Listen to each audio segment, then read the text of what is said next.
Hello Maval, बातम्यांचा आवाज, मावळचा विश्वास. मावळ तालुक्यातील नायगाव येथे झालेल्या भीषण अपघातात 2 तरुण शिवभक्तांचा दुर्दैवी मृत्यू झालाय. शिवज्योत आणण्यासाठी भक्तिभावाने निघालेल्या आंदर मावळातील या दोघांवर काळाने घाला घातला.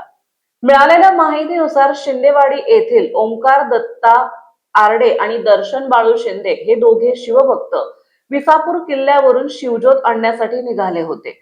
शुक्रवारी मध्यरात्री सुमारे 2:30 वाजण्याच्या सुमारास नायगाव येथे त्यांच्या दुचाकीला समोरून येणाऱ्या भरधाव कारने जोरदार धडक दिली. या भीषण अपघातात ओमकार आरडे आणि दर्शन शिंदे यांचा जागीच मृत्यू झाला.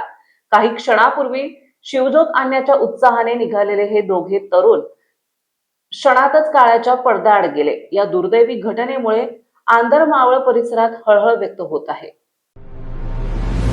आताच हॅलो मावळ YouTube चॅनलला सबस्क्राईब करा आणि आमच्या फेसबुक पेजला फॉलो करायला विसरू नका.